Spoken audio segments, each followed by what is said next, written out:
그리고 구계급 세 번째인데 긴급처분 이 부분은 생각 안 나면 안 적어주셔도 됩니다. 그렇게 해서 관련 청구 소송의 이송과 병합이라는 행정소송법 특유의 복잡한 절차 제도인데 의, 요건, 절차, 효과로 나누어서 쓰면 얼마든지 쓸 수 있고 게다가 행정소송법 10조라는 베낄 만한 재료가 원재료가 있다는 사실을 알아두시면 돼요. 관련 청구 소송이 뭔지를 파악하는 것만 주의하시면 됩니다. 의, 요건, 절차, 효과를 쓰시면 되고 절차보다는 효과, 구계급을 적어주시는데 그 중에 민사사건의 관할을 행정법원에 창설을 한다. 이 부분을 특히 써주시면 매우 훌륭한 답안처럼 보일 겁니다. 여러분들 잘 모르셔도. 같아요. 관련 청구 소송의 병합은 아까 관련 청구 소송, 관련 청구 사건 165페이지에 로마자 3번에 있습니다. 소송의 병합과 이송. 여기서 관련 청구 소송의 범위에서 다룬 그 관련 청구 사건이에요.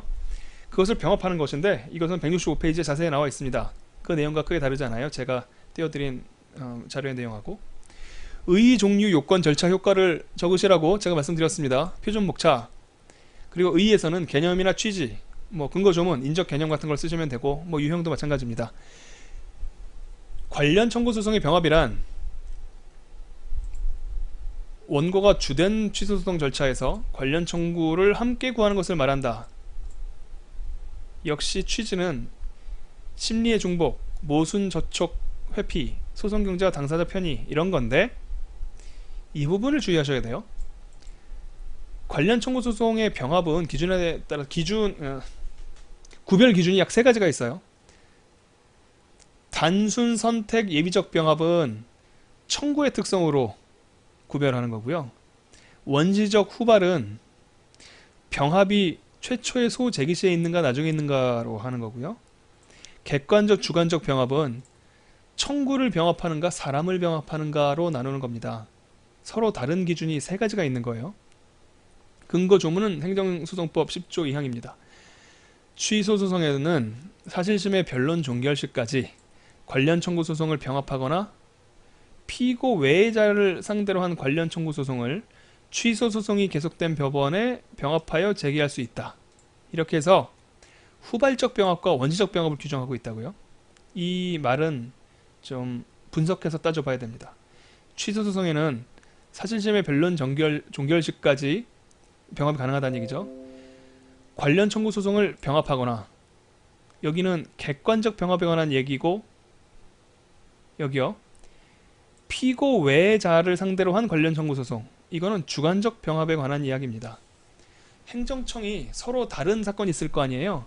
서로 다른 당사자에 관한 사건을 병합할 수 있다고요. 원래 민사소송법에서 인정되는 병합은 당사자가 동일해야 돼요.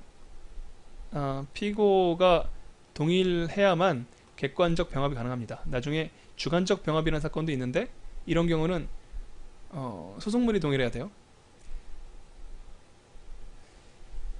취소 소송이 계속된 법원에 병합해서 제기될 수 있다. 그래서 후발적 병합과 원시적 병합을 규정하고 있다.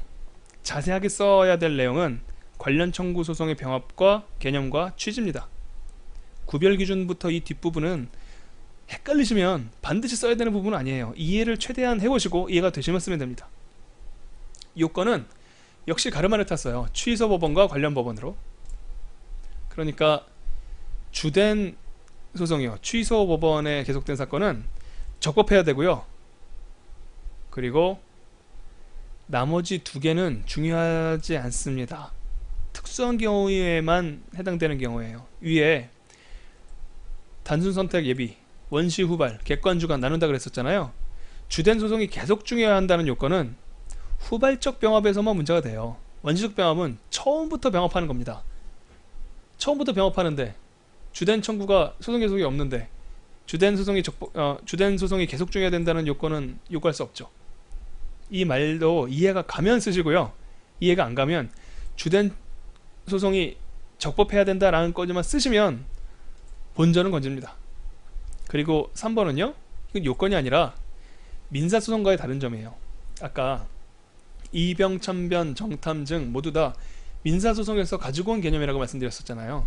그래서 민사소송 사건이랑 거의 다 똑같거든요. 그래서 민사소송과 내용이 다른 경우에는 굉장히 중요하게 취급이 됩니다. 이걸 알고 있으면 전부를 꿰뚫고 있군, 이런 생각을 하게 돼요. 그런 평가를 받게 되니까 피고의 동의가 필요 없다. 민사소송은 피고의 동의가 있어야 항소심에서 병합이 가능한데, 항소심에서 병합을 할 때도 피고의 동의가 필요 없다는 점이 다릅니다. 이 부분에 대해서는 그냥 일단 외워지시는 대로 적어주시면 되겠습니다. 관련 청구를 계속하고 있었던 법원은요, 관련 청구 소송에 대해서는 주된 청구 소송과 관련 청구 소송이 관련되는 관계에 있어야 돼요. 그 의미는 위에서 한꺼번에 살폈죠. 판덱텐 책에. 관련 청구 소송이 계속되어야 된다는 요건도 필요한 경우가 있는데 그건 후발적 병합만 그렇다고요. 이 경우에는 주된 청구 적법, 관련 청구 적법 관련, 이거 두 개만 적어주시면 될 겁니다. 여기에 꼭 가피를 해주세요. 절차입니다. 신청 재판 불복이에요.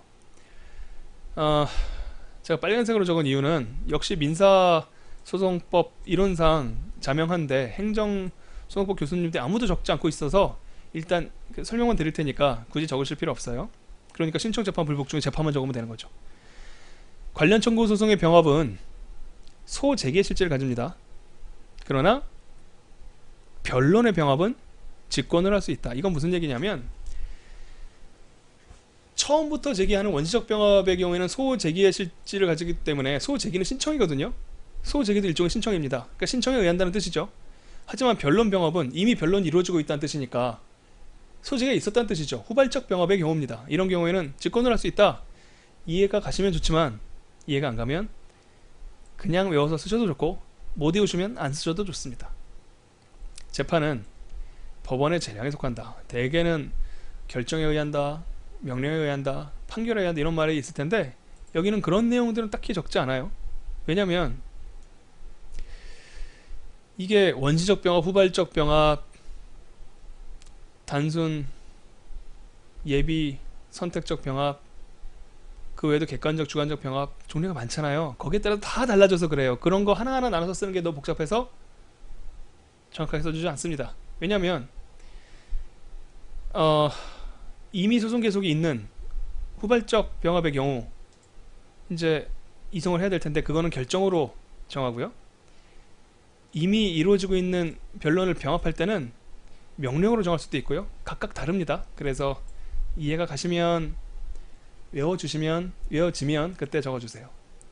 불복에 대해서도 신청 기각 결정이요. 신청 인용한 거에 대해서는 아니고 기각 결정에 대해서만 항고를 할 수가 있는데, 이것도 역시 아무도 행정법 교수님들은 쓰고 있지 않기 때문에 그냥 생략하시면 되겠습니다. 효과는 적어주셔야죠. 9계급이에요. 병합 요건을 충족하면 충족하지 못한 경우로 나눠서 쓰인다는 경우가 좀 다르죠. 그 부분에 주의하세요. 아까 말씀드렸던 내용이 또 등장합니다. 관련 청구 소송 중에서 특히 국가배상 같은 것들이 병합되면 행정법원의 민사소송 관할권이 창설된다. 이거는 꼭 적어주시면 좋겠어요.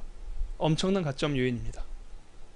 그리고 동종 절차 공통관할 요건 대신 관련성을 요한다는 점에서 다르다. 이것도 가점 요인입니다. 안 써주셔도 돼요. 그냥 이런 생각 안 나면 9계급 쓰시면 되는 거예요. 병합 요건을 충족하지 못한 경우, 이거는 9계급은 죄송합니다. 9계급은 이송의 요건이군요. 효과로서 이건 병합이기 때문에 9계급을 쓰시면 안 돼요. 병합 요건을 충족하지 못한 경우에는 변론을 분리해서 별도로 분리 심판한다. 이건 무슨 뜻이냐면, 병합 요건을 충족하지 못했다고 했지 소송 요건을 충족하지 못했다고 한 게 아니잖아요. 관련 청구 사건은 관련 청구 사건대로 그대로 진행되면 된다고요. 그러니까 분리 심판한다, 각각의 소는 따로 진행된다, 이런 뜻입니다. 이렇게 해서 관련 청구 소송의 이송과 병합을 행정소송법상의 특수한 제도예요. 단순히 관할이 없어서 이송하는 제도랑 다릅니다. 그래서 이것을 다뤄봤고요. 잠깐 쉬었다가 소송 참가를 이어서 하도록 하겠습니다.